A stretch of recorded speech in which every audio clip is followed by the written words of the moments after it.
This is the Dope Black Dad podcast. My name is Marvin Harrison. We are here today. I'm going to pretend that we did this on a different day, but none of us changed our clothes, so that kind of kills that whole imaginary idea that we recorded two back to back. This is our second podcast for today. Should I tell the truth? Let's live in our truth. Basically what happened was, okay, we had booked 6 people to be on a podcast. We maximum can hold 4, and so we split the podcast into 2. Yeah. But the good part about that is that we get to spend more direct time with Mums and Mocktales as a podcast. We don't have to filter it through the people who are talking about money and financial stuff. Yuck. Which was Can interesting. I just ask a question? Was you hoping like 2 people might pull out? Because of what the president that he said, when you said pull out, I deferred to him.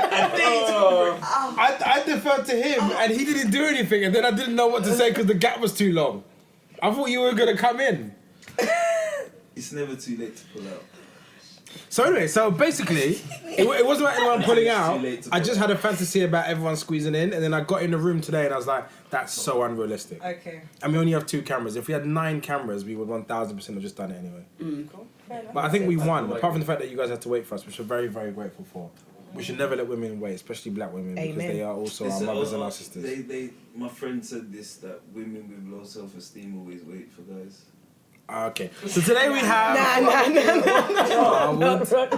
Anyway, so Darwood. ladies, Insult us just yet. I know. We just met. Darwood. And I'm using your actual name, Darwood. Can I get in before so that I can get out of the way? Because I got. No, I'm just trying to make them feel comfortable and welcome.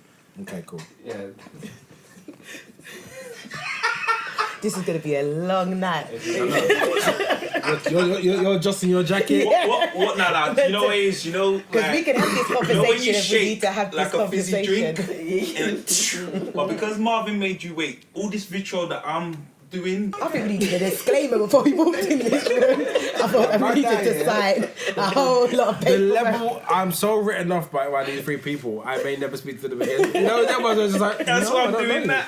I'm dead to them. But I want to know about your podcast because I haven't heard it yet. In fact, can you introduce yourselves Yes. individually? Oh wait, okay, but then I also heard, we want to talk about the fact that you was naked in front of your kids, that whole podcast. Oh, okay. That we were yeah. Naked in front of your kids. Yes.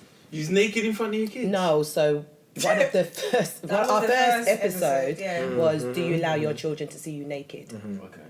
So that is basically. And what was the general consensus? Yes. Yeah, likewise. Yeah. I saw my mum naked for years. Maybe that's why I got issues. Marvin knows, mate. Maybe that's why I got issues. Too much! What's happening? What's happening? No. It's for real. I can't sit close to the mic. We'll cut this bit out. No, we're not. We're not cutting it out. We're not cutting out. You No, just are that one of. technical bit. Oh, what did you do? Did you kick the mic? No, I was saying that I can't sit. I can't move It's forward fine, with the it's mic. fine. Oh, okay, cool. So yeah, You know what? the You know, consensus was like your she's kids got see you beautiful woman hips. Yeah, we I don't don't. have a problem I don't. Yeah. with that. But what age should you stop? Because my daughter is naked now, but I think there's a natural cut-off where. Yes. For the Yeah, man. and Yes, natural. a natural cut-off. So with daughter. Yeah. Well, I don't know. Like as I said, my eldest is 15. B's eldest is 15. What, you're 50 or 60? And what basically I explained is that I don't shy away and I don't hide. But I if I'm in the bathroom or he comes into my room, I don't just be like, oh my gosh, get out. Yeah. Like, do you know what I mean? Yeah. It is what it is. Do you know what I mean? I can't take this conversation seriously. But it's like It's happened when I was listening to it. I just started visualizing parents and people being naked. I don't know why. But I think it just, as I said, it's just me and my boys in the house. It It needs just. to be comfortable. Yeah. Whatever you're comfortable with, because as soon as you make it an issue, that goes on with them. Yeah. Do you know what I mean? Yeah. So I think it's slightly different for men. And My son we raised that. specifically asked me to put clothes on. This is why he doesn't come into our bed. How old is your son? He's 3 and a half. Yeah. He said, why did he basically woke up at like 6 and he came out and my wife was already next door with my daughter. He came into our room, looked at me, and he went back into the other room. I said, why did you do that? He goes, because you're always naked, Daddy. I was like, hey, this is my bed. But at the same time, I now have to go buy pajamas because I can't be just walking around slogging in my own house. But we did raise that, didn't we, with the men and women? Yeah, we did raise that, like, because obviously I think we made the point of obviously saying like men that have bath with their children and stuff, it might be seen as like... Baths feel intimate compared to... Yeah, but then a woman could do it more naturally, but a guy wouldn't. But I personally... I don't know if I'd bath if I had a daughter, but with my son... Why not? But this is the thing, why not? Do you know what I mean? This is the thing, this is what we were trying to raise. Very young. Yeah. What's the problem? Well, it's natural. I haven't even... Because I haven't got a daughter, I've got 2 sons, so I've never really thought You ain't about thought it. about it. Yeah. You three are so close. Stop it. I'm sorry. Dee, come sit here. You're the smallest. This is what I'm saying. She's like, You need that to your face. I'm sorry. None of them want to sit forward. I'm like, what if you sit forward? I can't. We can kind of It's manoeuvre. uncomfortable. Yeah, I mean, This is going so bad, it has to go good. I've left you guys waiting. I burped in your ear. You're basically sitting on 2 strangers' laps. My phone was going as well. My phone was vibrating. I was like, I was like waiting on my hip. You know, your partner's going to see this and just like, she's cheating on me. I swear she knows me, though. I bet it was her that done the email. I bet it was her. Yeah. I'm sorry, man. Is your partner dark skin or light skin? Ah, she said it like, hey, I know what I like. I know what I like. But you look like... It's so I'm surreal right earthy. now. What does that mean? Like, you'd go for a guy that doesn't shave. this is just I'm like, a bit, but I don't know what's going on. yeah. First of all, is anyone here single so we can just swap the person? Yeah. Yeah. Who's single? Davina. Hey! I should go and see that. Define single. Oh, you have a lover? No, I was like, this is define it. Come on, high five! Don't leave me hanging. You're gonna swap. Come on. Now you can. No, so Where do you want me to sit in the middle, babe? Yeah, you can sit. Oh, I was No, if you want to sit here. in my little corner here. Oh, I take questions. that makes you more can. sense because. Yeah. Is that okay? We've never There you ever go. changed sheets in the And she middle of a could be all podcast. up on me. all Darwin. No! It's so You're exciting more right now. relaxed now. So You exciting. do a little bit now. Was it me? No, it wasn't you. It's alright. We're It was living a in very me too. tight You can squeeze. talk your truth. This is the only way we learn as men. Alright, cool. So yeah, so tell us about your So podcast. surreal. So, I love it. She just adjusted her skirt like, don't any of you fucking dirty, daddy little face. Like, Stop it. So go on, Nicola. I feel like you haven't said much yet. What am I saying? And you always say you're the quiet one. Who Are you the quiet one? Introduce What do you mean? yeah, true. I looked over there and I was like, yeah, because you two definitely cussed me at one point. You did say that. What? I'm sorry, I missed all of that. No, I think you're the Quiet one. internal quiet one when there's thing, but as soon as you leave, Oh. You do that though. You know, oh, I should have said this, I should have said that. Yeah, After we maybe. record. You Yeah. do But you're sometimes. passionate. One thing I give Nicola is she's passionate about any topic. Then she's direct in saying her point and she does not miss a beat. Yeah. Regardless if you agree or disagree with what she's saying. Yeah. Yeah. Do you know what I mean? Yeah. That's what... fairly straightforward. Like, Very so Wait, you're the like- Black Mary of your Black Mary. What's that? I'm Black Mary? Jesus. What's that mean? Black Mary. Oh, he's like Jesus. Okay. I'm Black Jesus.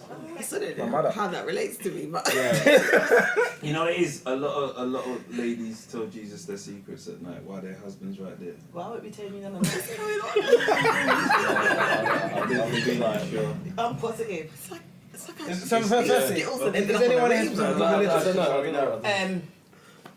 You are. Yeah. Are you like? Religious girls are I just the came naughtiest ones. High five! You said you're a lady of leisure already. Do not leave me hanging. Come on. Am I religious? I'm a Christian woman, yes. And you, my lady? Am I religious? Yeah. Spiritual, let's put it that way. Yeah, I believe in God.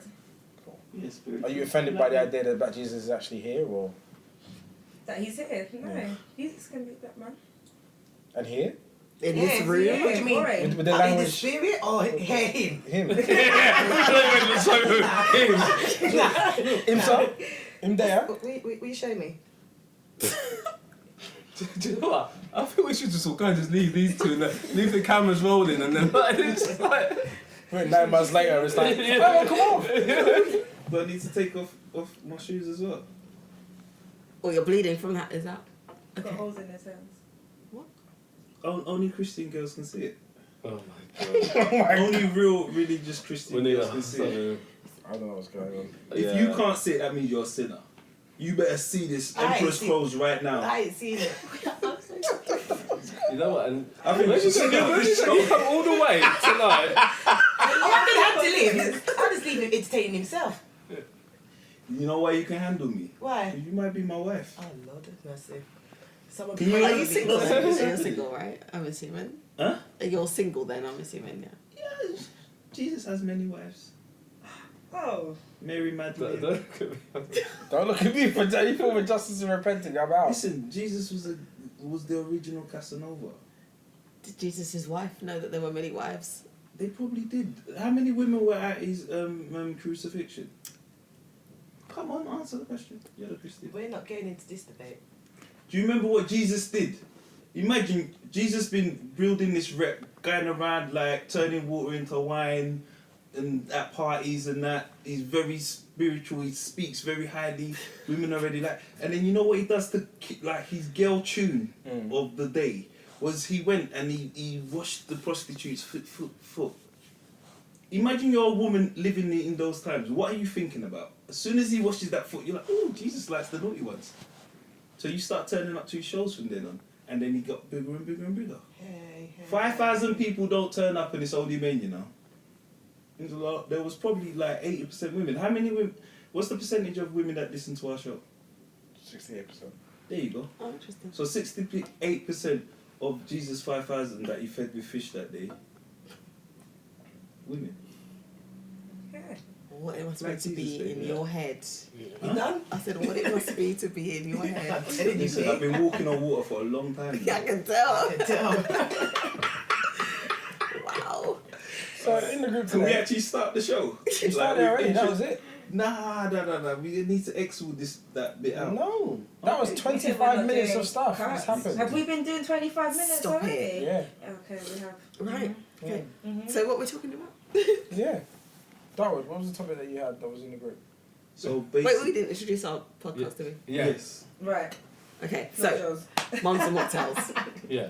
is basically a podcast between us three friends of 20 plus years, How do you all meet? Me and school, Nicola went to school together. college. with you. And then I met. And then.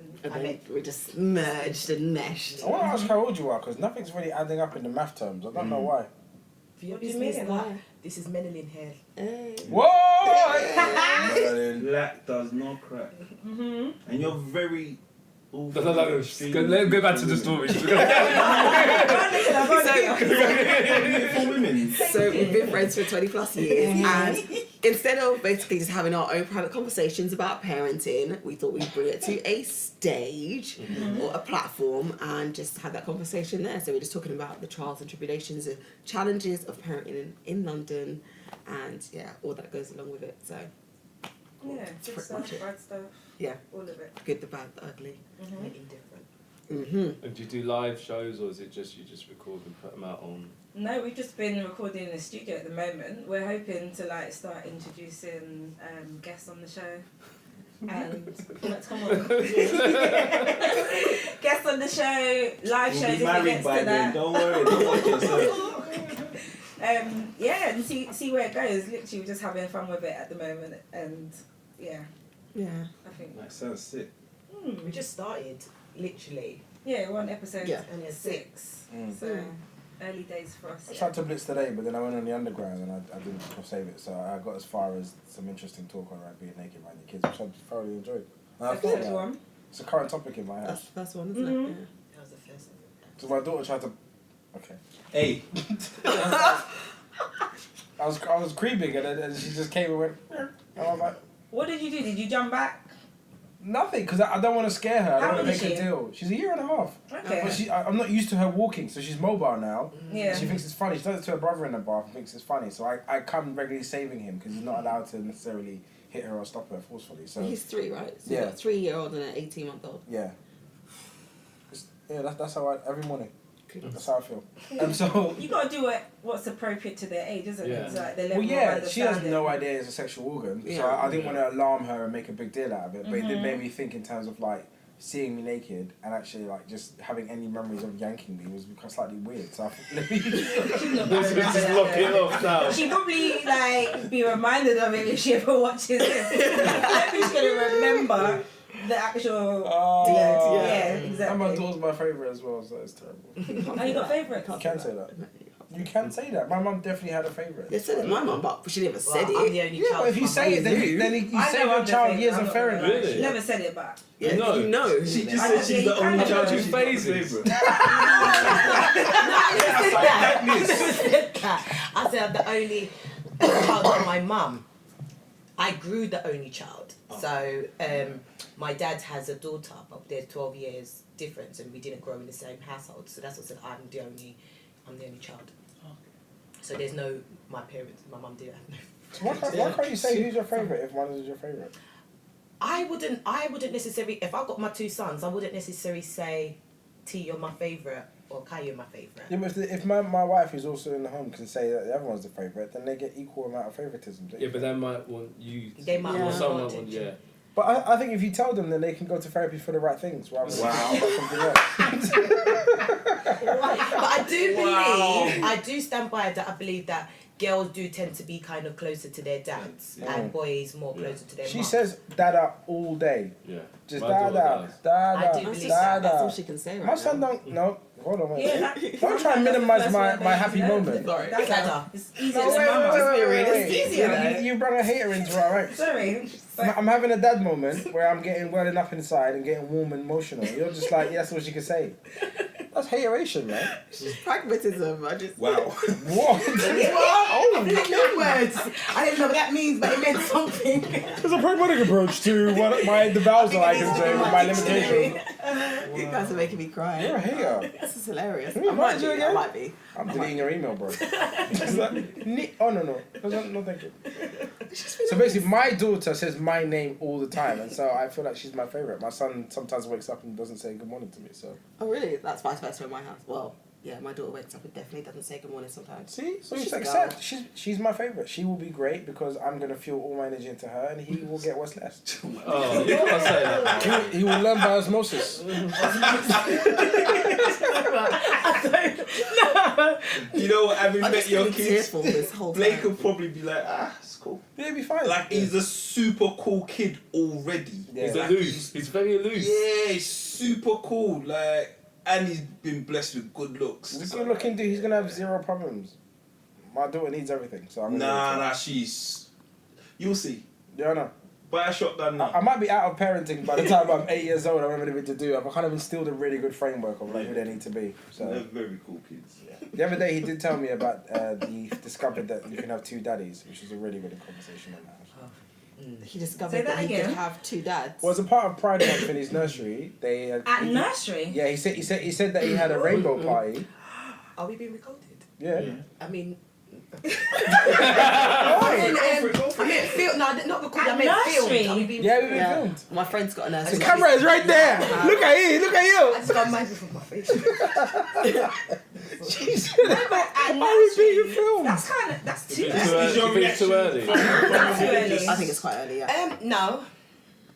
So, what, you don't think kids should be taught this? I have my views. No, share them. But as you know, I don't Why think you Can I ask a What? question? Did Why- the nursery tell you they were doing this? why am I earning? I'm Did the earning. nursery tell you? Sorry, did the nursery tell you But it's coming to law. they're doing it? Not yet I though. think they No, did. yeah, my friend's I thought it was proposed two September. nurseries. It's No, coming to. They're that's the filtering it curriculum. in. But in it's been my friend's brought in. nurseries, they have to have books front and center, and they have to be on display. They can't just be books in a bookcase. They have to be on display, Wow. Jack front and and Jack. center. Have they got I like wonder if they have to be black books black too, stories? like black characters. They have that. I know. on That's what I'm saying. display? I'm wondering if that Oh, needs to be okay. the thing too. Sorry. Muslim stories. I don't know. Other Wow. stories, alternative What did you stories. say? I think that, by this is the the way? subject What that you're was your passionate about, isn't No, it? not at all. No, but I actually think this discussion needs to happen. I don't think you should be forcing things onto people without going round in circles and having this conversation so we reach a better place. I think trying to force that narrative down onto people, you'll Why make is it people forced, reject. It is forced. It's Why? forced If because it's that's what they taught have in a to do. school and you can't do nothing, the parent doesn't have no say, But the That's a level false they're narrative. teaching you is that you can have a mum and a dad, a mum and No, a mum. I'm not and a actually- dad. That's the, I'm actually for teaching this, but I just don't think you should force the narrative on people Well, you have to force it because otherwise so many people will not do it. Any without faith-based having school the won't do it. discussion. Discussion with who though? And Who at do what you want to age? discuss with? What age is You it just- appropriate for them there to you come go. Well, on? they're So it just introducing feels mum, like dad, mum and dad, and that's what people have in their classroom. So they're saying in a formal setting, this is what can be happening. This is what your Because your some class people can are have. having it, and they're In the because actual they'll class. see it, Yeah. and they'll see It's it. not like this doesn't exist and we're just Well, introducing and the that's, concept. but that's my so- problem. That's my issue. I think is more that it does exist, and those lessons are probably going to be organic, just like there are lessons about reproduction and homosexual, heterosexual relationships. It's organic. If my daughter asks me why are those two ladies holding hands, then we'll have that conversation. Yeah. But I don't feel like it needs to be, like you say, forced upon her as a topic of conversation ahead of its time. Right now, she's not thinking about that. But if she asks about it, But it's not then what we'll you're answer thinking the though. question. It's almost it's a part of the everyday fabric of who you are. There are things that we like. This is a van. This is a table. There's things you learn. This is mum and dad. This is dad and dad. This is mum and mum. That is very much reality. These are the objects and the construct that we live in. This is not an idea. But- We're not selling an ideology. Yeah, but here. nursery to me is far too young. I don't feel like it needs to Why? be He understands that I exist. He understands that me and his Nursery. mum are together. He understands that there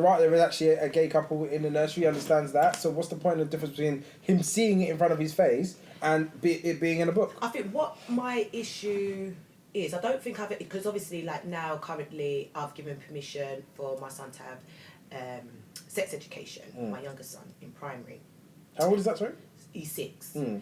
So obviously when they started to obviously introduce that they asked our permission, so you can either opt in or opt out. Obviously I opted. I think what my issue is, I don't think I'm against it. I think what it is that as a parent, what is actually being taught to my kids or the language that's being spoken is being taken away. Like how I might address the situation or how I might talk about it with my son is being taken away. And we all know that the education system is flawed. My son don't even get taught his own history properly. So why would I then allow a system to teach my son about certain values or Because that's one morals? thing they probably can do without you is Right, to but- teach you about things But that are... who says? You know, like I just feel, you know, one hand we're parents, and in the other hand we're not. Do you know they like the system picks and chooses? I think we had this discussion. I think a couple of weeks back on our one of our episodes. I think like when are we parents? You know, if the system is saying that this is what's going to be happen, this is the curriculum, this and this. What is our role as parents? To keep them alive, to give them the No, framework. but then basically we're just holders of our You children. are. You don't That's own it. your children though. You got to shape and guide them. Yeah, but you No, don't. but how can you your shape and kids guide aren't them yours when- though. That's the when thing. That's a they're not yours? misconception. Their kids are not ours. So when your you role as a homeschool? parents. Yeah, You listen, homeschool? which I- is on the rise. Well, Which it's is on the rise. yeah. Because you have to know when your kids go out to school, college, university, whatever, they will take whatever you've planted in them. But the playground and the school and the Absolutely. teachers, We construct that anyway. Absolutely. No, that's what I said. I agree, but I just feel obviously I talk from a standpoint of I'm quite open with my children. Whether I believe or agree with whatever's happening, I will have those conversations regardless. I just feel, but I'm that mum. But I know that there are other mums that are not like that. So I suppose like a system or that will help those mums, yeah. But I feel like for me, I feel like I might be having 2, 3, 4, 5 different conversations because the school's going to say one thing, then I'm going to be saying something different. And then I feel like, you know, it's not for me, it's not about a religious point of view, but then again, if you are a family that is kind of brought up a certain way, and then it's like going against everything. So you've got to think about those sort of things as well. And I just feel like at the moment, I don't know how well thought of it is.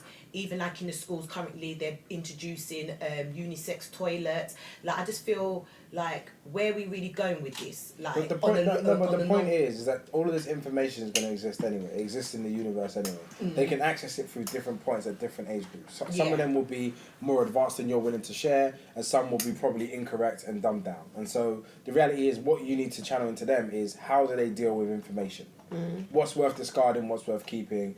What do you internalize? What don't you internalize? I was at a school this morning, and the questions were like really profound. Some like 14-year-old is like, what's institutionalized racism? What does that actually mean? And I was like, oh, okay, all right.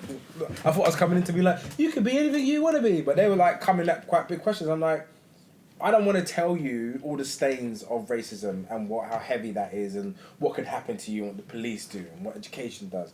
I just want to say to you, this is how you internalize things about your race. Okay, first and foremost, you inform yourself about the truth. You go as close to the source as possible to find out what actually has happened to your people, the history of your people, and then find out who you are and say what identities I want to attach myself to.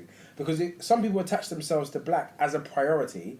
Others see that they're a man, some see they're a human, some say that I am a husband. They create their identity based on all of these labels. And so if black isn't your priority, or if LGBT isn't your priority, then it becomes a really small part of a day. And he's never repeated the topic to me again. He just said to me, I said, what did you learn today? And before bed, and he was like, I learned you can have, no, and then I was talking about something else, and he said, I said to him, I'm your daddy and I love you. And he goes, yeah, did you know that I can have two daddies? I was like, yes, you can. We've never talked about it again.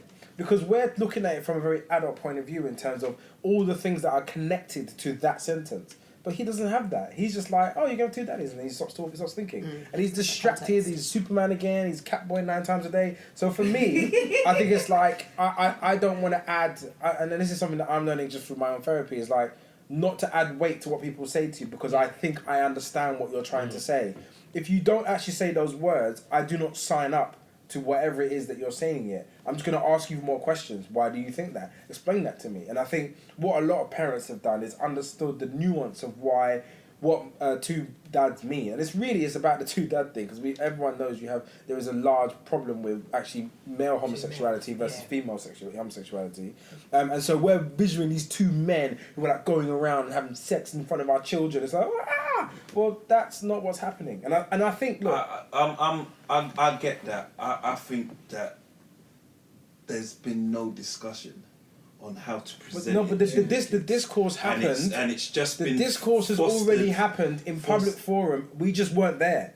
That's a completely different topic. If we go to if we go to governor meetings, and if we go to local council meetings, this is all being discussed. It's never been discussed for the last 3 years. And that is the curriculum. Absolutely, all of this stuff gets discussed in open forum. If you turn up to town hall meetings, and if you turn up to governor meetings, but it's not from a town. I'm talking about in general. Level. If you turn up, it's from the government. Yes, downwards. but there's a consultation period before it gets implemented. And how I'm saying circulated is that? It's all available. Is because they don't really want certain people. No, it's all available. Well, let me just finish the point. Let me just finish the point. This is very important. This is very important.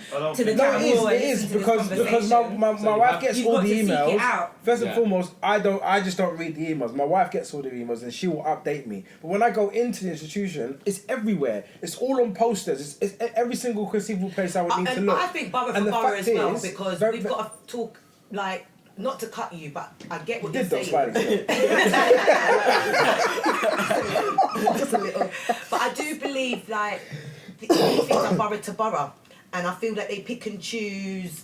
You know what borough gets what information and what borough, because as I said, I know it's out there because of the field that I'm in. I know it's out. I know it's coming because of the field I'm in. But I guarantee you, a lot of people don't. Because our culture stays away from institutions. I don't even think it's culturally. I don't even think it's even. I don't even think it's like a black. I don't think it's just black people. I don't think it's just black people. No, on the it's not about black people. There is a type of person who does not go anywhere near institutions unless they really, really have to. Those institutions, like when you go to the town hall meeting, if I go to Hackney Council town hall meeting, which is a predominantly black, like a large black population, there are no black people in it. They do not enjoy being close to institutions because they don't trust them. So we're not going to hang out and be like, hey government, what's happening here? Because they don't want them to look inside what you're doing for your benefits, your housing, how many kids you have here, where your kids came from. It's like there's a whole distrust about those, and that's where the information lives.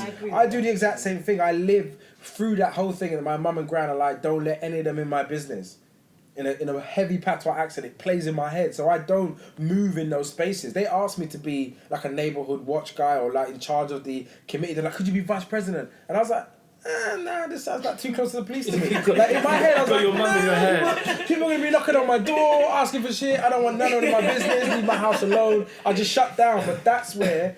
And then when we had this problem with service charge in my block, where they just like were charging us for a whole bunch of stuff that they shouldn't have, because our block is less than 10 years old, so half of that should have been covered by insurance. All these little things, I'm cussing out. Why is it 2,000? But then the guy was like, yeah, we had a meeting. We've written a letter for everybody, so it's fine. We've been looking into it, and I'm like, oh, okay, cool. And so I'm saying, we stay away from those constructs to know exactly what's happening in our community. I'm saying the conversation probably was had. We just probably didn't turn up. No.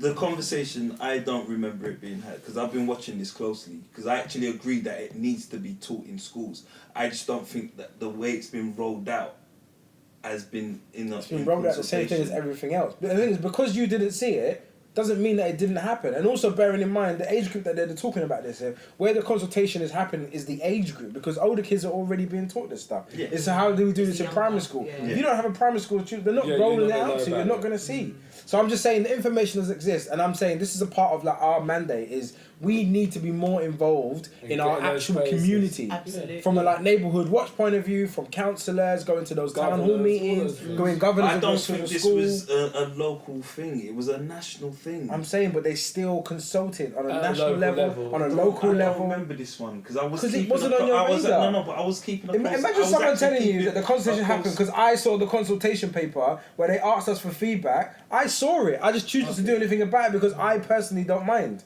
So I'm not going to go around and be like. How did you see it? So you actually saw this one? How did it it was in my nursery. My wife told me about it, and I was like, "That's really cool." My aunt sent an email article saying this is now coming in. I was like, "That's really cool." We had I just didn't care to do So anything no, else but about it. you see, that's all I saw. That was thing. It's coming in. The consultation is speaking to different groups about it. Yes, but it was give us your feedback. It was give us your feedback about how you feel about this subject. Here's the channels that you can give feedback on. I just saw it and I thought, I don't have any feedback. It is out there. I just feel that it's not being... I do agree with what you're saying. It is out there. It's just not being pushed enough. And I just feel like in a sense of like, as you said, it's not something that's big advertised, we're having this consultation come. I feel like it's just given to you. If you come, you come. You don't, you don't. Do you know what I mean? I don't feel it was really being heavy on. Yeah. I didn't see no advertisement on the TV. I didn't see nothing, hear nothing on the radio. They're not going to do that. No, they're not. Why? No, because that's an ineffective way to communicate something. Imagine I give you something right now, and you're like, yeah, but you didn't tell me loud enough. You don't want me to give you the piece of paper, then you want me to write a TV advert to tell you about it. No, because they have an agenda. It's a cultural difference. It's what they want to push through. It's not about pushing through. Yeah, the thing is, the reason why I say this is because we sometimes make these things huge constructs that are working against us. There ain't nothing working against us. There is a process for how the country is run. We have not learned that process. We do not respect that process. And then when it doesn't work for us, we're like, it doesn't work for us. And I'm saying, but I don't think this has got to do with black people. It's anyone outside. It's anyone that's other. It's more for class than as well. Yeah, definitely. It's more of a class issue because, like you said, the people at that town hall are predominantly not of a race but of a class as well, who have time to be getting because you'll find South Asians there, you'll find East Asians there, you'll find Jewish people there. Exactly. Where are you finding the time to attend all these meetings? Do you know that's what I mean? happening. No, but listen, and I agree with you, but that's a bigger problem where you distract people who don't have the time and money to go and do certain things by just being like, be busy over there, worry about that while we're organising how the world works. So I'm saying we have to jump out of that circle and be like, well, what's going on behind this curtain? I want the funniest thing is the meetings are never boring. Not if you're there. Never boring. No. Jokes aside, they're never boring. If you go to a town hall meeting, you're like, because you can ask questions. The people they're discussing funding. Yeah. So like my estate has a fund to do social activities to increase harmony. Yeah. And I was like, that's amazing. We could have done a barbecue, but then I thought I can't bother.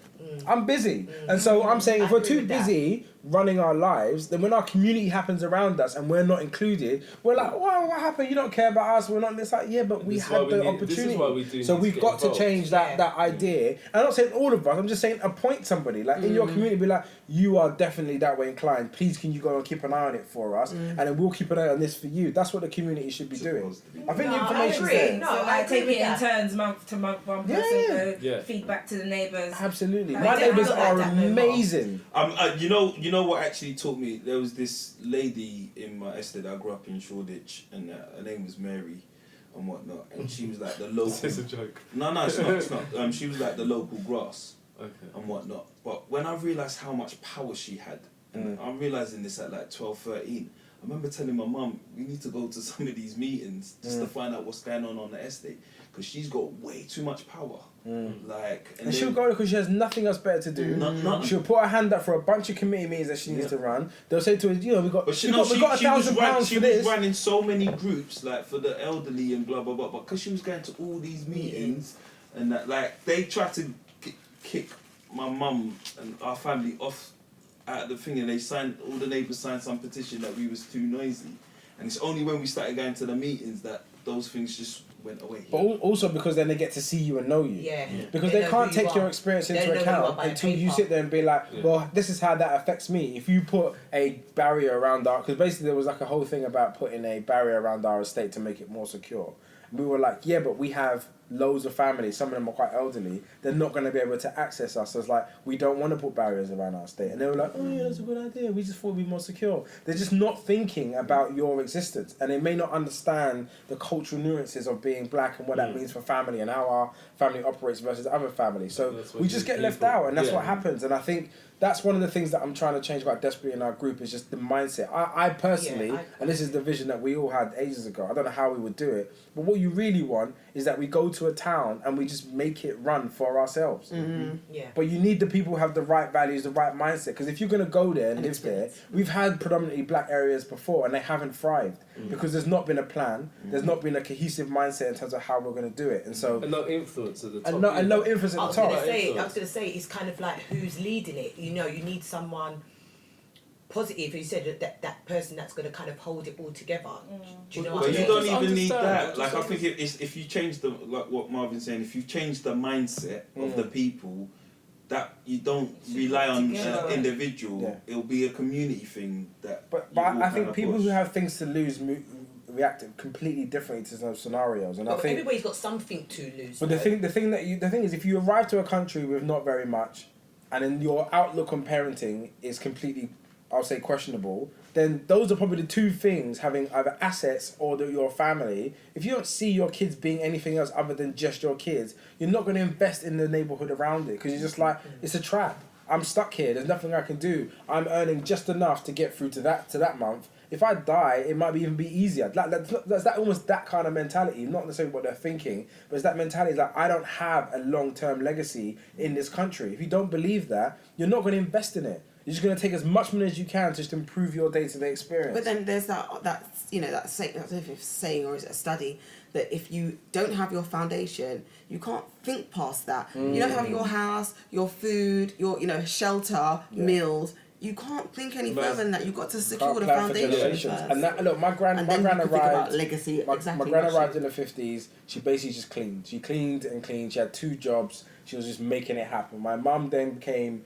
She had a kid really young. She's on benefits for a particular period of time, and then she started working quite late. Like, she just got herself together, and now she's in a really good place. And it's like, I'm the first part of the generation that's actually been able to do it in my 20s. And follow the path that everybody tries to give you of, like, go to university, you get a job, you earn this much, you earn that much more, you earn that much more, and you climb up the ladder. That's the first time it's happened, but I don't have the information of how to do that generationally. Like, my dad doesn't have a trust fund that was handed to me, which means that when I start my business, it starts this way. Or I buy my first house at 19 because now I know how to... All those things I'm learning now in my mid-30s, which is fine. Yeah, this is what we're talking about, generational wealth. Because we're at a disadvantage. If you are, like our parents, the first generation, we are already at a disadvantage. Absolutely. So it's like what we do now collectively to give our kids that generational wealth. And it is... Although, I mean, I've been a school governor for like 8 years. My kids aren't even at school. But going to those meetings and learning and seeing what goes on and holding people accountable.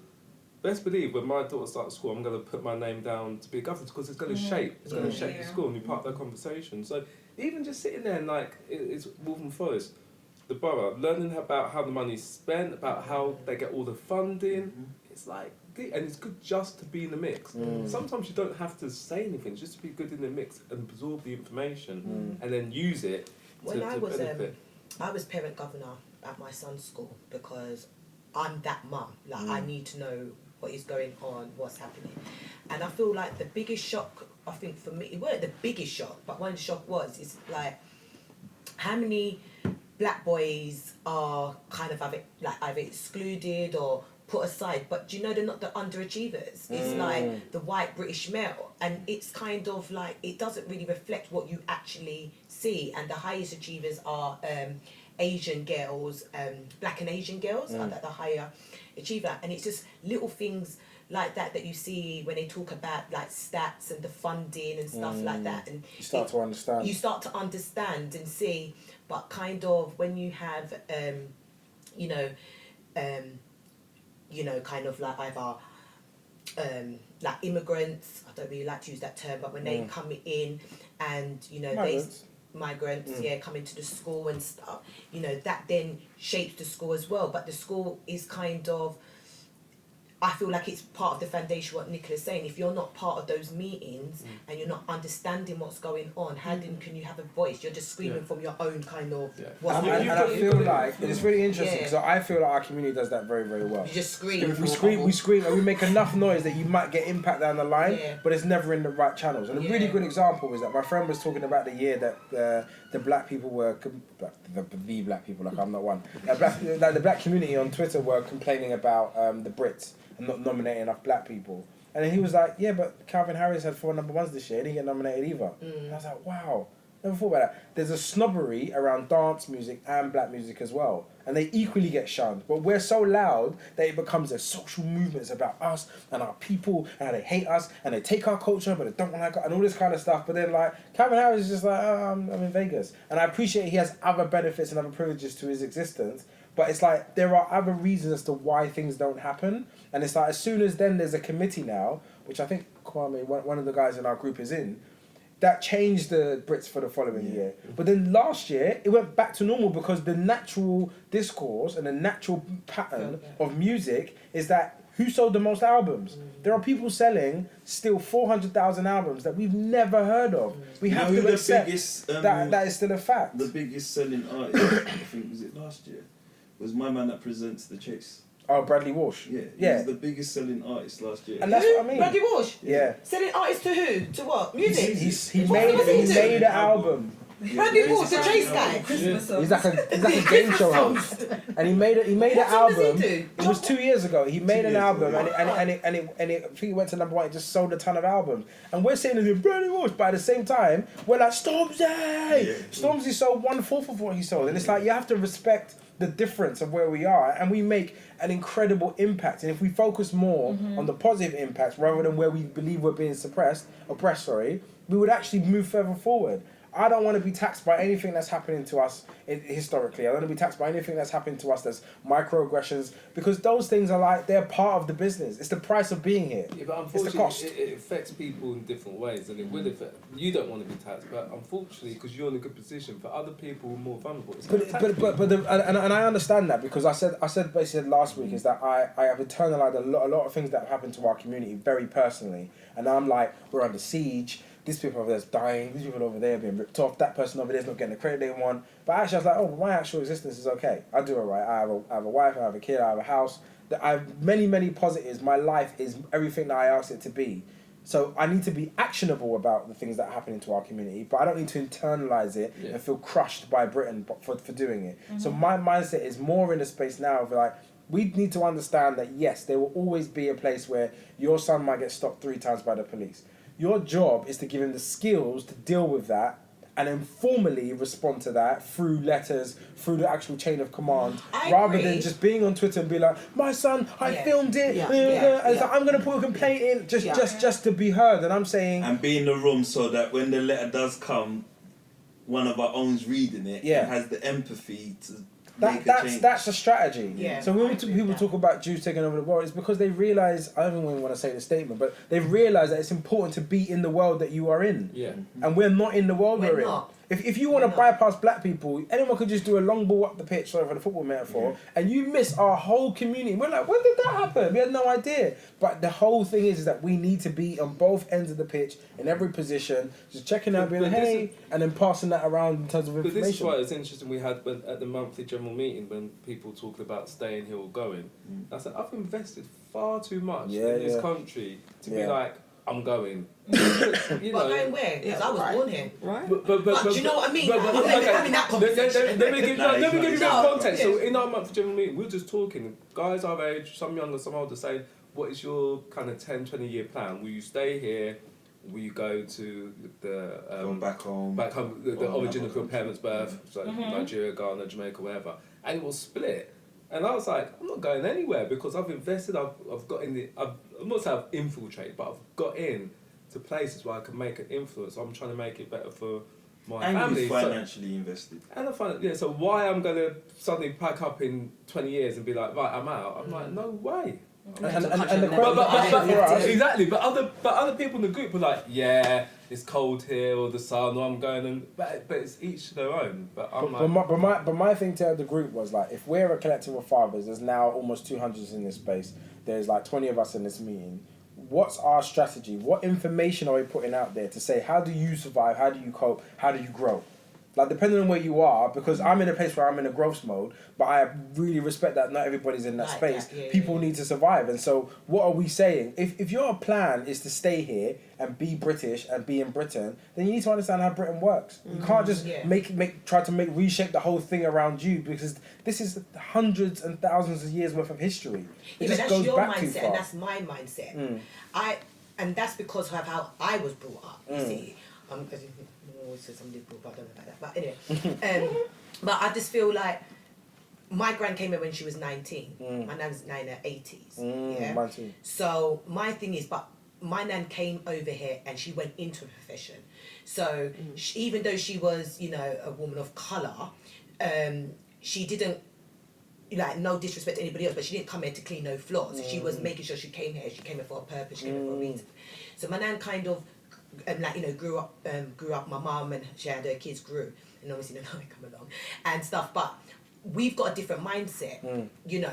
Yes, I'm black, I'm, you know, very black, and I'm pro community, I'm pro us, do you know what I mean? But at the same time, I agree with totally with what you're saying, but not everybody thinks like that. No. Because of And the so- way that they were, how they were brought up. So But that's the point. So I feel like we as Dope Black Dads should create resource and be like, right, if you're surviving, what's your incremental steps to get you out of survival so you can Yeah. start considering growth? Yeah. That's our responsibility. I think that's Yeah. what we should be doing When as you get dads. put We into a shouldn't certain we shouldn't just be position. sitting and be like, well, I'm okay actually, because that's pointless. Yeah. You know what I mean, I don't need to create a space for us to do that. I could just do that from my room over there. So I want to help people who want to be helped. But that's the thing. That's the thing. It's like, who wants to be helped? Because some people are still in a certain mindset. No matter how much you want to talk to them, you know, how much energy then do you put into somebody? But you can't save them all though. That's what- that's what I'm- that's the point I'm and trying to I think make. that's You have something to be we okay try with to. that. Yeah, We you have to try be to okay. save. everybody, and they have to have the mentality that they do want to move forward and learn from you and go in that direction. Not everyone's going to want We tried to save some people, and it just really didn't work, and it was costing us all our own time and our own mental space. And we're just like, why are we sitting here discussing things with you when you don't understand basic concepts? I don't think you're dope. I don't think you're a dope black dad, because the idea of always looking for your truth, which is a term that Darwood coined, is a really important one. We're always trying to find new things. We're not settled with what our status quo is, and so when you're in that space, then our collective resource can help you go into a growth mode. If you're sitting there telling me about what masculinity is and what concerned with homosexuality and masculinity, but you can't afford to pay your own rent and you can't afford to exist, it's like, well, I think you have bigger problems. Yeah, your child is definitely. not in a stable environment because you and your missus are arguing. Why don't you focus on that rather than what's happening outside of your home? Yeah. That's going to happen whether you like it or not, because you're not in the spaces to influence it. And also, you haven't educated yourself to understand the experience of someone from that community. It's pointless. That's why I don't debate like that. Yeah. That's why I shut down debates in the damn group. But we still they still happen every now and again. But for me, I just think debating is just ego. It's me saying, "Oh, I learned a quote that's better than yours." Yes, It's It's like, about so moving. It's about action. yeah, and then Action. I think we've got into certain comfort zones, and I don't want to critique anybody or make anyone feel like their whole purpose is incorrect. I'm just saying, if you're not actually fixing things, you're in the way of people who are Or fixing trying to things. fix it. Or You're make just a create- step to fix Yeah, it. you're just creating more noise, more distraction, more negative headlines. Like the person that killed the woman and her baby and stabbed her to death today, Oh, I'm like, man. we need to find him immediately. We need to put him in jail. Anyone that's hiding, enabling him, or knows anything, hasn't put anything forward, you are a part of the problem. I'm not going to sit there and be like, you violence. I'm going to sit down with everyone carrying knives and I'm going to try to convince them there's another way. That's not my work. That's not my work. That work is outside of my expertise. My expertise are people who are like, right, I don't need to carry a knife. I'm trying to do this. I have a skill set. People always say I'm good at drawing. How do I do that, Marvin? It's like, you come here, meet me every week, I'll sit down with you. Yeah. But we had this, that was our last episode just went out on Sunday. We was talking about the youth culture and, you know, the crime that's happening. And again, it's just like, we was like, what is the solution? Do you know, we're always, you know, you're thinking, but, you know, what can you do to stop someone from carrying a knife? But you just said it, like sometimes if there's another way of kind of finding another avenue or find out what that person's need is, what that person's enjoyment, you go down that route instead of, you know, finding, you know, going into stop carrying a knife. Yeah, you can't just talk at them. And so feel we like had they're that going to discussion. listen anyway. Yeah, it's purpose. we It's had that like when discussion you last give young week. people purpose, they move differently. Yeah. Yeah. Like I was in our era. It was gun violence. So there was a lot of people who had guns for the first time, were shooting people. And I was really common in my area, and I was one of the few people that didn't go to jail or die from being around that. But understanding the psyche is that people armed up because they were scared. They were scared. But then they also had nothing to live for.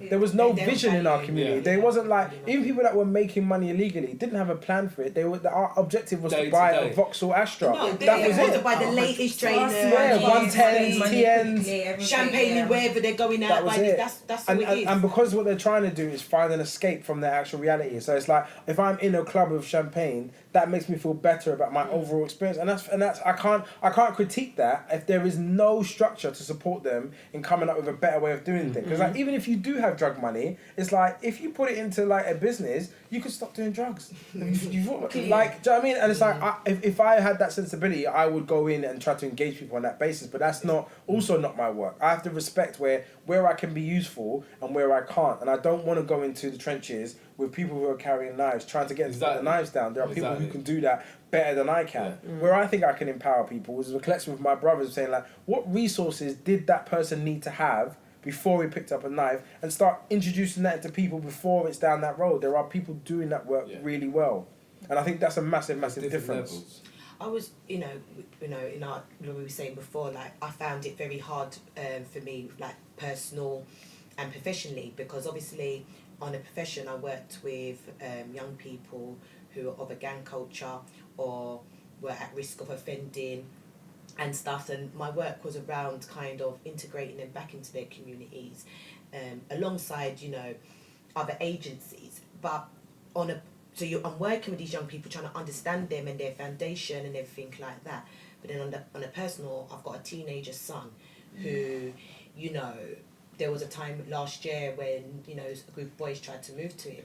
And in my mind, I'm thinking, I can go and rock someone up. Like, I just almost lost it. And it was kind of like one of those things. It was kind of so hard because where was my professional integrity? I did like, it's like... It goes out the window. It went out the window But but the same people that I kind of worked with, and I did my profession like for how many years? Over 10 years. It's kind of, I understand where they're coming from. Well, you don't understand it when it's your child. But then when it was my child, it was something completely different. Absolutely. And that line was That skill set gets lost. It was totally blurred, like at that time. But then that was just my initial reaction. And then after that, it was kind of then going into, right, what do I need to teach my son about X, Y, and Z? Forget what happened. Not forget it. I don't want him to, but I don't want him to live in fear. Well, put that to one side. Put it to one side. And now I've got to teach him, X, Y, and Z, what needs to be done, or how does he feel. But I felt it was very important first for me to go through the process, because oh God, what do you call them? Like them kind of support officers wanted to talk to my son. I said, no, I'm not going to talk. And I was like, we're going. Like, let's go and talk. Do you know what I mean? Because, especially as black people, we don't want to talk about things. We don't want to show our feelings and our emotions. We don't want to seem as being vulnerable. And I'm not I'll tell you the thing. You get thing told about to go to church. thing church also. most of So that I found it's about just youths therapy. as well. You know what I Is mean? not only do they not want Professional. to talk, they think they have this road code but then you ask them what's What the is the actual road role, code? what's the code, and they're all confused. They actually don't know. Don't know what it is. For me, it's like, and I said this to another mother on Facebook, and she might have thought it sounded really flippant, but I was like, if my child's in danger, I'm moving. I'm moving. But moving where? I'll move anywhere. I'll move into a safer borough where that is But less what of a is a problem. safer borough? Because No, but there's- no, but I know what you mean, but there's there are safer reasons- It's more expensive. No, but not always. Not always. There's, Behind the there's gated places in community? Kent. No, there's places in Kent that are significantly more safer than it is to be in somewhere like Newham, and it costs actually less to be there. What I'm saying is that when it comes to your child, that same reaction that you have, which is like jump out, that's my mum's energy. So when my son's in trouble, I will tear through everything to go and get him from that trouble. But at the same time, I'm sitting there and we're now planning his school life, and I'm like, if I don't feel comfortable in my heart that he can get through school safely, I'm moving. And like we sat there and talked about the culture differences and can I get hair products, can I get plantain, all these like wonderful things. But I was like, I'm gonna be really honest. When it comes to my child, I'm moving. It's But very you can rational. be always running because let me It's not- say that I've worked with like when we talk about young people, I've worked from the young people that's from like the poverty stricken like areas. Then I've worked in areas from very big houses, £1 million, and there's still issues there. There's still crime there. There's always. But what I'm trying to say, that, but it could be another.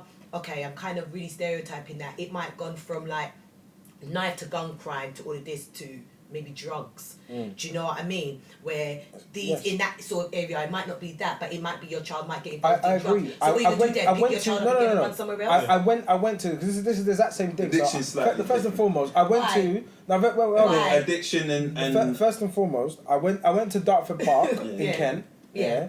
And we went to go see Bex for his birthday. And I got there and there was 4 kids in a park who clearly were under 18, definitely under 18. They were drinking some sort of 99p cider and smoking weed, okay? So I know what that is. That's that also another level of hopelessness. But what I'm saying, I can control that narrative. I can't control the narrative in terms of programming my son if he's walking to somewhere and he gets a knife pulled on him and stabbed. There's nothing you can It's do. out of your control. It's Yeah. out of your Somebody control. else. In terms of him wanting to But take if drugs. he's taking drugs, what if he takes too much and the ODs? It's out of your control as well. Yeah, but you No, have an but the- influence but- over your son. You can socialize your children, right? So you can have an influence over your child. You don't have any influence over the person stabbing your Something kid. Right? happening to your child because he's walking in a particular area. but the choices your child makes, you can influence. Yes. As opposed to the choices someone It else was made. makes Okay. upon your Okay, child. yeah. So there's a fundamental Yeah, difference. Okay, it's case by case. It's not about running away. It's about understanding the environment that we're in. I grew up in Hackney and I know exactly what that is. We lived that trauma already. I don't need to relive it again through my son and believe that we're both going to defeat the odds. The odds are that actually he could actually be a victim of it. Yeah, And absolutely. he may not But have the you're skills that I moving- have. You're right. So no, I get your point. You know, I'm not like even though I'm always the one that's throwing something out there. But I think you choosing the move- lesser evil, isn't it? Yeah, but if you move, say you move out of London or you just move, and then say your son is the only black person, just say, because you're moving him out of a community of people that he sees that looks like him, not necessarily acts like him, but maybe brought up to certain, culturally. Then you move somewhere else. He's the only black person in the school or in the area. What you then teaching your child then? This Do is you know what I'm what? saying. It's all mental that framework. child was me because not that my parents moved out. My parents moved to a specific area because my dad's job. So there wasn't many black. Like in primary school, probably being my sister. Secondary school a bit more. But we had a level of understanding and culture by coming into London every weekend that we were okay. So I think children are quite resilient. They are. And But they about what I mean adapt. about self-identity. Do you know what I mean? And But that can be taught at home. no, I get that. But I'm just still saying. If it was you, you mentioned it before, couldn't you? Mentioned it before. She's shaking her shoulders. But you said it before That's old about days, this. Yeah. I know. You got a time machine, man. No, about growing up, like the streets grow you up or the area you grow up in. So even though you're teaching your child who they are at home, you guys said it before, they still learn from their outside environment. Do you know what I They're mean? influenced from the outside environment. But what I'm saying is that the framework that you can build with your child allows you to influence him greater.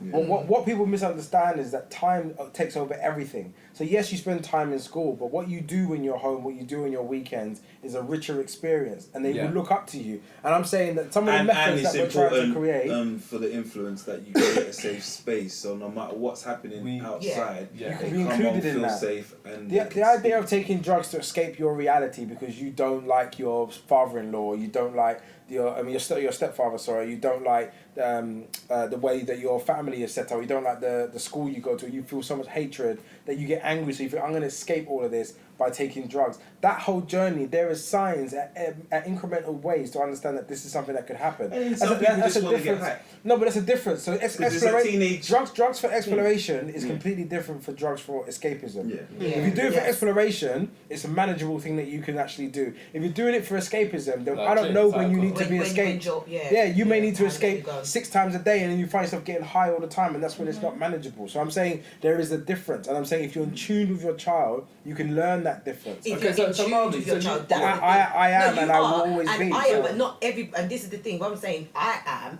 You are.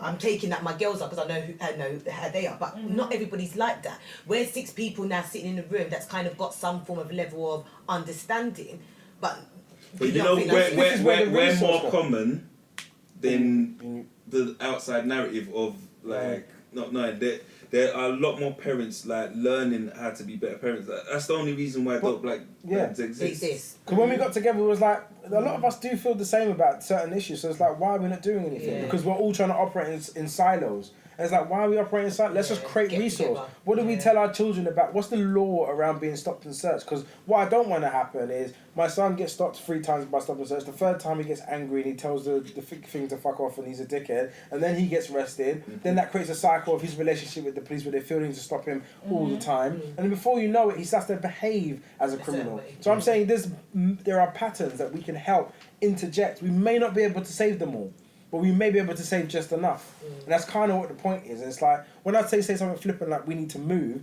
moving just isn't like going to Kent, it's also going to South Africa, it's going to Ghana, it's going to Jamaica, it's going to Nigeria, going to the north of England. You don't, like, everything's so London-centric under this idea that everything happens in London, but my biggest preservation is that I want my child to survive. I want him to be healthy and happy. If he doesn't make it, I've failed.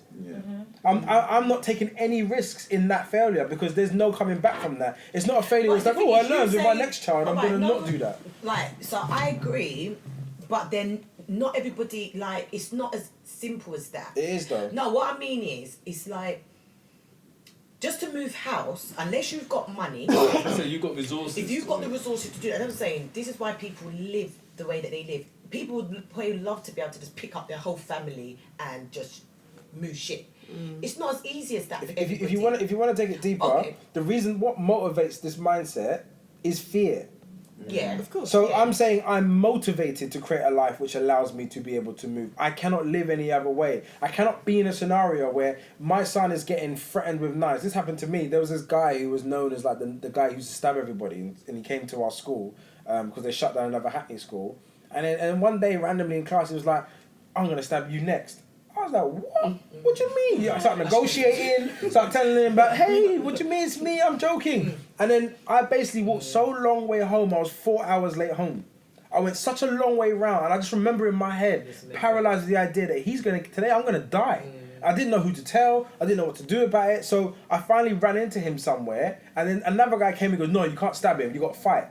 So we had a fight, I won, I ran off home, and my mum's cussing me out, and I'm like, Mum, you have no, I just escaped death. There's nothing you can say to me right now. I almost died today. So yeah, and she's like cussing me out, licking me back on my head, and I'm just like, this is better. I don't know, but I'm saying, the point, she has no idea that happens, but I'm saying like, that fear motivates me, and if you have the right energy, whatever the source and what the need is for you to do it, you will find a method. No, you it's not just about money. It's about thinking, I need to save my child. He's in a bad pattern. We need to go.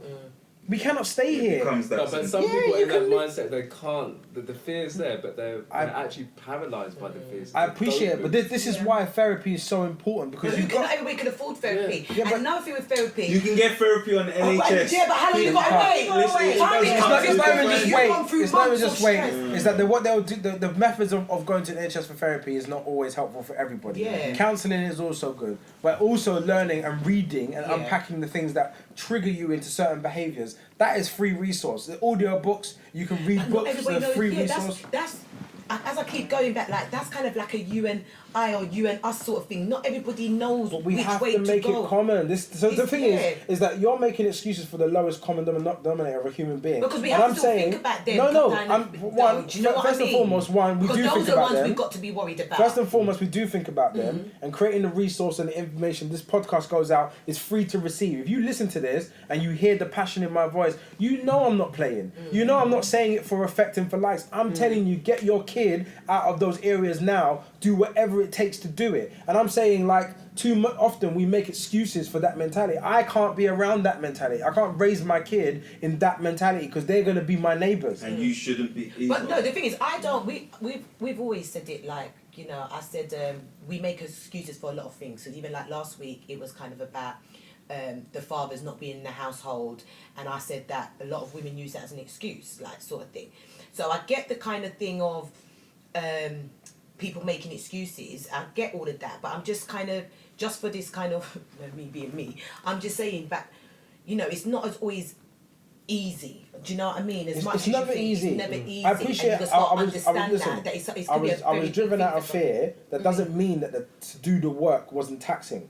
The amount of days where I've done 20-hour days, 15-hour days, and I'm working my job, then working afterwards to try and create financial security. But I don't have the skills to. I should have been gone clear by now, but I haven't got the full skills to do it. But the fact is, I know I would never be broke. That's one thing that my hard work and fear will be. Never be broke? My skill set means that I'm always worth a certain amount of value to the marketplace. I have a certain amount of skill set to be able to do that. So I'm fortunate. But at the same time, I'm also driven. So even if that skill set was taken away and it was like, Marvin, you are disgraced in this industry, you cannot, I'm going to find something else because I refuse to be set into a box where my child may, or even myself, forget my child, myself will have to be forced into an experience.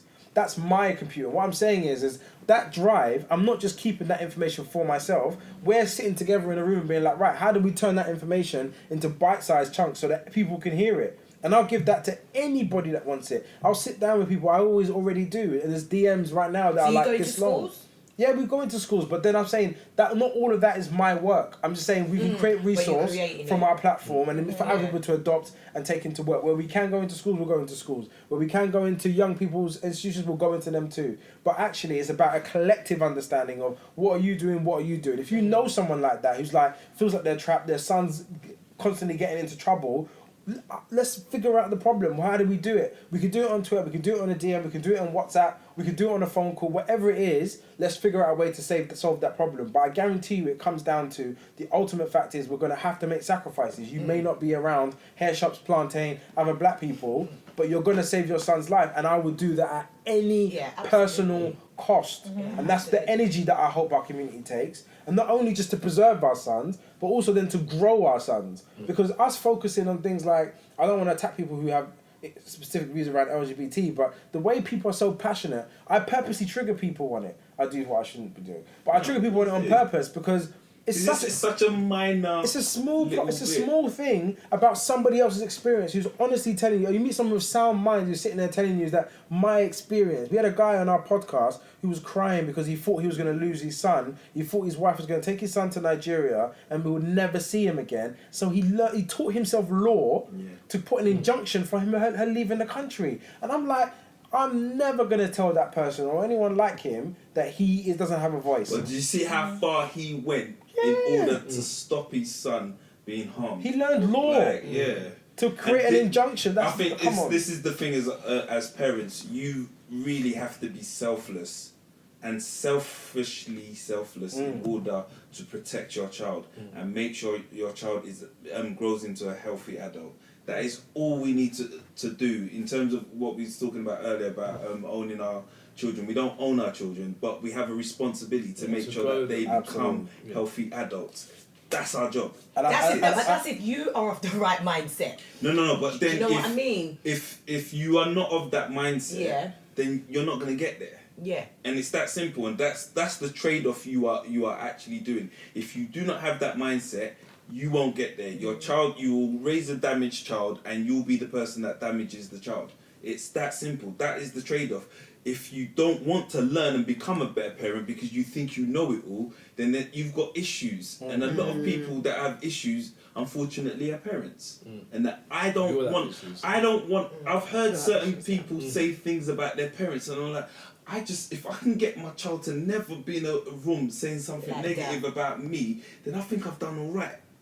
And They always will. They always will. They always can find will. No. Even when you see in their best interest. There's certain things. If my son said my dad used to make me wear some shitty trainers and blah blah blah, harmless things. Yeah. But if he's a healthy adult, he won't moan about me at all. And that's We've got to more remember, what I'm on. like our parents and generations before, they did the best with the resources they had. That they had. Of what they knew. And we're doing the best. And you always What we're doing is we're educating ourselves. Yeah, And that we are best. I know you will never beat your child and risk damaging them in that way. I know that. What do you mean by oh my lord, we've got to wrap up. I was about to say, what do you mean by beating your? Oh, that's the only thing I was gonna say. I was like, what do you mean by I will let you answer that, but it's 10:10. beating your child? I was thinking, what do When you it looks mean like by she's that? fallen asleep 2 hours ago.